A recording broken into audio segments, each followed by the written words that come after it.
कैसी हैं आप? कैसी हैं? दिल्ली आप बहुत कम आती हैं। जी, मुश्किल से आई हैं। लेकिन इस बहुत इम्पोर्टेंट काम के लिए आए हैं आपसे मिलने। और ये इम्पोर्टेंट काम इसलिए बना हम लोगों का क्योंकि हम आपको कैसे जानते हैं बताना चाहता हूँ। जी, आप टेक्नोलॉजी, एंटरप्रेन्योरशिप, फिलैंथ्रोपी, पानी, जंगल, वाइल्ड लाइफ, इन चीज़ों पे काम करती हैं। जी, जब हमको पता लगा कि आप बच्चों के बारे में एक कैंपेन चला रही हैं एक स्टेप फाउंडेशन से, और आप उसको लेके बहुत सीरियस हैं, तो हमने कहा ये क्या है।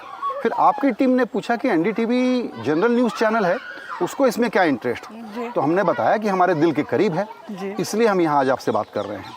बहुत खुशी हुई हमें। जी, ये एक स्टेप फाउंडेशन ने इसको इतना इम्पोर्टेंट सब्जेक्ट क्यों माना है, बचपन मनाओ? तो हमने जब 2014 में काम शुरू किया शिक्षा के बारे में, तब काफ़ी एक्सपेरिमेंटेशन हुई और हमने गवर्नमेंट के साथ मिलकर दीक्षा प्लेटफॉर्म बनाया। हमने बहुत सारा दूसरे एक्सपेरिमेंट किए बहुत स्टेट गवर्नमेंट्स के साथ, लेकिन एक जो रह गया था ना संजय जी, वो बहुत छोटे बच्चों का नींव कैसे बने, शिक्षा का नींव कैसे बने, वो काम हमने अभी अभी शुरू किया है। क्योंकि पहले हम स्लाइटली ओल्डर चिल्ड्रन के साथ काम करते थे, गवर्नमेंट के साथ काम करते थे, लेकिन ये जो है ना, ये मेरे दिल के करीब है क्योंकि 1999 से मैं इस क्षेत्र में काम कर रही हूँ, अक्षरा फाउंडेशन, प्रथम और प्रथम बुक्स के ज़रिए। हमारे देश में हर साल 25 मिलियन बच्चे पैदा होते हैं अप्रॉक्सीमेटली जी, और उनके लिए अगर हम कुछ कर सकें और उनकी शिक्षा के लिए अगर खुशी खुशी खेल खेल में वो सीख जाएं, तो मुझे लगता है वो जो फाउंडेशन बनता है ना, खुशी खुशी में सीखते सीखते सीखने का कैसे सीखना, ये सीखना पड़ता है। तो अगर वो हो सके तो मेरे ख्याल से बच्चों का लर्निंग जर्नी और मजबूत हो सकता है। तो इसलिए हम सब काफ़ी पार्टनर्स मिलके, और जैसे आप पार्टनर बन गए हो, काफ़ी संस्थाओं ने मिल के ये डिसाइड किया कि एक नेशनल कैंपेन हो जाए तो कैसे होगा कि बचपन मनाओ और बढ़ते जाओ।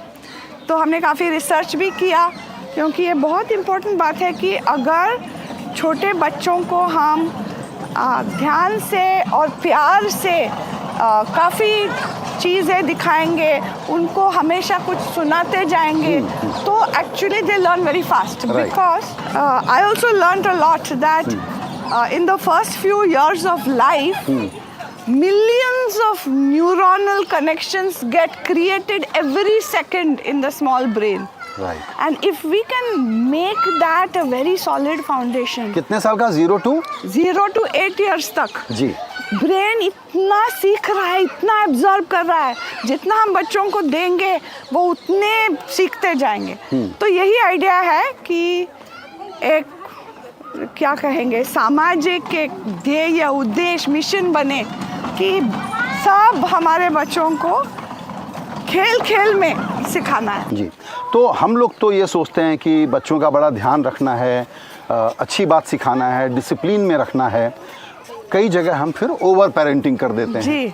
आपका ये जो कॉन्सेप्ट है जॉयफुल लर्निंग का, ये नॉर्मल जो पालना पोसना हम लोग और हमारी फैमिलीज करती हैं, उसमें फ़र्क क्या? What is unique about it that we need to understand? As Albert Einstein said, I'm paraphrasing him, that play is the highest form of research.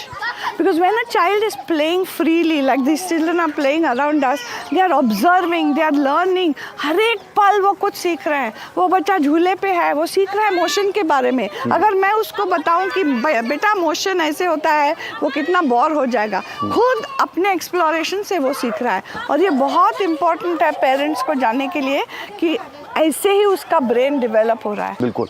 तो बच्चे अगर खेलते हैं तो खुश रहते हैं तो ज़्यादा इंगेज रहते हैं, और ब्रेन के ये कनेक्शन बनते हैं। ये बात हम सबों को इसके बारे में अवेयरनेस बहुत बढ़ाने की ज़रूरत है। तो आपने जो कैंपेन चलाया, उसमें क्या लर्निंग और टेम्पलेट्स हैं जिसको लोग फॉलो कर सकते हैं, रिप्लिकेट कर सकते हैं? जी, अभी आज आपके प्रोग्राम में काफ़ी सारे एक्सपर्ट्स आएंगे और बताएंगे कि कैसे खेलना है। पेरेंट्स को तो आता है खेलना, लेकिन एक बात मैं कह सकती हूँ कि अभी रिसर्च से ये बिल्कुल एविडेंट हो गया है कि हमारे यहाँ ना नेसेसरली माँ और बाप बच्चे से ज़्यादा बात नहीं करते, बहुत छोटे बच्चे से, लेकिन 1 महीने से ही बात करनी चाहिए अपने बच्चे से, क्योंकि they have found that 2000 words less if a child has heard when she is very small, it can make a lifelong difference. आप ये कह रही हैं कि जब बच्चे बहुत छोटे होते हैं जी, जब दरअसल में हम उनको खिलौना समझते हैं जी, really. तो वो भी लर्निंग का और टीचिंग का वक्त है। हाँ, उस टाइम पे भी 1 महीने 2 महीने 3 महीने 8 महीने से ही बच्चे सीख रहे हैं, सब कुछ देख के सीख रहे हैं, बोल नहीं पाते अभी लेकिन सीखते हैं, ब्रेन में कनेक्शंस होते जा रहे हैं। तो माँ और पिताजी उनसे बात करनी चाहिए, बेटा कैसे हो, ये क्या है, ये चीज़ ये है, ये अंडा है या ये कुछ है, बोलते जाना है किसी भी भाषा में, लेकिन अपनी भाषा बेस्ट, मातृभाषा इज़ ऑलवेज द बेस्ट, और बोलते जाना है। जितने शब्द छोटे बच्चे के कानों पर पड़े ना, उतना उनका ब्रेन डेवलप होता जाता है। Right. उनको स्टिम्युलेशन खुराक देनी चाहिए, उनके साथ बात करनी चाहिए, खिलौने कुछ भी खिलौना हो सकता है, ये पत्ता खिलौना हो सकता है उनके लिए, कुछ भी। देखिए यहाँ पे टायर के खिलौने बने हैं, तो कुछ भी चीज़ ऐसे नहीं कि एक्सपेंसिव कुछ महंगी चीज़ें खरीदनी चाहिए, बिल्कुल ज़रूरत नहीं है। बिल्कुल। तो कोई भी चीज़ खिलौना बन सकती है, किचन में best of all physics laboratory बन सकती है। तो घर में जो सामान है उसी से बच्चे काम चला लेते हैं ब्रेन डेवलपमेंट का, तो हमें उनकी मदद करनी है बस। मैंने सुना आपने एक बहुत अच्छा स्लोगन बनाया है, देश बनाना है तो बचपन बनाना है। जी बिल्कुल, क्योंकि हम विकसित भारत की बात करते हैं, तो ये बच्चे जो आज 3rd स्टैंडर्ड में हैं या 2nd स्टैंडर्ड में हैं, वो ही बनने वाले हैं ना नेशन बिल्डर्स 20 साल के बाद। बिल्कुल। अभी हम 2025 में हैं, सपोज वी से बाय 2047 तक 22 साल बचे हैं। ये 3री ग्रेड में है, जो अभी बच्चे पैदा हो रहे हैं 0 to 8 इयर्स के बच्चों को हमें ठीक से मजबूत फाउंडेशन देना, नींव देना, बहुत यूनिक अपॉर्चुनिटी है इंडिया में जी। और ये हमें we have to grab the opportunity, use this time so that you are building a very prosperous citizenry. बिल्कुल। Seizing the opportunity. बिल्कुल। So each child of this country deserves that opportunity. And now there is बहुत सारा research आया है कि ये करने के लिए छोटे बच्चों को फ्री प्ले, यानी कि जो खेल रहे हैं उनको खेलने के लिए छोड़ना है, इनकरेज करना है, सेफ रखना है, ऑफ कोर्स बच्चों को सेफ रखना है, लेकिन इतना नहीं कि वो कहीं कुछ एक्सप्लोर ना कर सके। सो ये मैसेज बहुत इम्पोर्टेंट है देश के लिए, फैमिलीज़ के लिए और हमारे बच्चों के लिए। तो इसलिए हम कहते हैं बचपन मनाओ, आप भी बनाओ, आप भी बच्चा बन जाओ, फिर से आपका बचपन वापस ले आओ। हर कोने में खेल का कोना बनाओ, अपने दिल में खेल का कोना बनाओ। मैंने देखा है, मैं 30-35 साल से सोशल क्षेत्र में हूँ, 10-15 बरस लगते हैं सच्चा सोशल चेंज लाने में। बिल्कुल। लेकिन हमें उतना टाइम नहीं है Sanjay ji, that's why I am so happy कि NDTV हमारा पार्टनर हो गया है इसमें, क्योंकि ये बहुत अर्जेंट काम है। Right. और आसान काम है। हम क्या कह रहे हैं, बच्चों के साथ खेलो, उतना कुछ डिफिकल्ट नहीं कह रहे हैं। गवर्नमेंट ने ये काफ़ी सीरियसली लिया है ये काम, और अभी अभी असर का रिपोर्ट आया है, मैं कहना भूल गई, असर यानी कि annual status of education report. 20 साल से प्रथम संस्था और काफ़ी सारे वॉलंटियर, हज़ारों वॉलंटियर्स इस देश में कोने कोने में जाके ये जानने के लिए एक छोटी सी टेस्ट लेते हैं कि हमारे बच्चे क्या पढ़ रहे हैं, कैसे पढ़ रहे हैं। इस साल का जो रिपोर्ट आया है वो हमें इतना सेटिस्फैक्शन दे रहा है, क्योंकि I think we have reached a tipping point. Our children are really learning at last, we have reached a point. I don't think पीछे जा सकते हैं, हम आगे ही बढ़ेंगे। इसलिए ये मौका बहुत इम्पोर्टेंट है कि जो छोटे बच्चे हैं उनको अभी से, यही बच्चे हैं जिनको हमें नर्चर करना है, प्रोटेक्ट करना है, उनको मौका देना है अपने आप की सेल्फ लर्निंग जर्नी बनाने के लिए। ज़्यादातर फैमिलीज़ में आजकल एक डिस्कशन है, एक तरफ तो बच्चे बहुत एक्सपोज्ड हैं और टेक्नोलॉजी के कारण उनकी लर्निंग भी तेज़ है, कम उम्र में लोग ज़्यादा सीख रहे हैं, हम देख रहे हैं। लेकिन दूसरी तरफ ये जो डिजिटल स्क्रीन की बीमारी है, ये सीरियस डिस्ट्रैक्शन और बीमारी भी है ये। तो इसके बारे में आपके क्या थॉट्स हैं? जी, अच्छा हुआ आपने ये विषय निकाला, क्योंकि मैं तो, हमारे टाइम में तो आसान था, फिर भी उस टाइम पे हम सोच रहे थे टीवी कितना दिखाना चाहिए बच्चों को।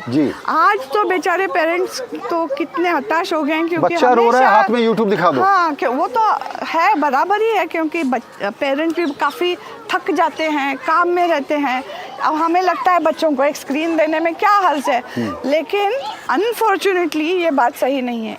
अभी बहुत फिर से रिसर्च और एविडेंस आ रहा है कि less screen time and more play time, less screen time and more play time.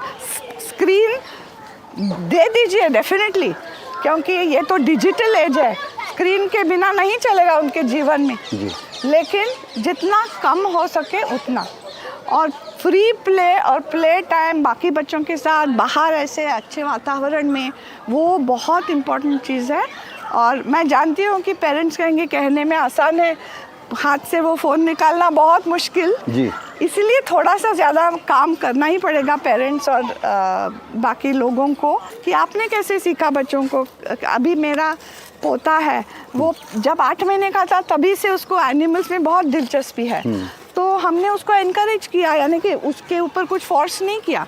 अभी वो छोटा सा एक्सपर्ट बन गया एनिमल्स के बारे में। अगर मैं कहती हाँ ये बुक पढ़ो, वो करो, ये करो, शायद ये नहीं हो पाता। बिल्कुल। तो मुझे लगता है कि हम लोग इस बात को और एम्फेसाइज करें जी। कि दरअसल ये अभियान जो एनडीटीवी और एक स्टेप फाउंडेशन मिलकर कर रहा है, ये पेरेंट्स के लिए, फैमिलीज़ के लिए, कम्युनिटी के लिए, स्कूल टीचर्स के लिए, जी। ट्रेनर्स के लिए ज़्यादा ज़रूरी है। जी बिल्कुल, क्योंकि हमें भी पहले एक लर्निंग जर्नी शुरू करनी है कि बच्चों को कैसे फ्री में खेलने के लिए छोड़ेंगे। और जब इतनी सारी टेक्नोलॉजियाँ हमारे आसपास में है, तो पहले पेरेंट्स को भी थोड़ा सेल्फ डिसिप्लिन करना पड़ेगा। हम ऐसे फ़ोन हाथ में पकड़ के तुम फ़ोन पे मत जाओ नहीं बोल सकते ना, तो हमें दिखाना पड़ेगा पहले कि हम अपना स्क्रीन टाइम कैसे कम करेंगे और बच्चों के साथ ज़्यादा बोलेंगे, बातें करेंगे, खेलेंगे, कुछ भी खेल सकते हैं विदाउट अ फ़ोन। मैं ऐसे बोलती जा रही हूँ, लेकिन वो मैं जो कह रही हूँ उसका स्पिरिट क्या है, बचपन मनाना यानी क्या, तो उसके लिए हमारी फिल्म मेरे से ज़्यादा ये बात समझाएगी कि अगर बच्चों को छोड़े तो देखिए क्या मैजिक हो सकता है।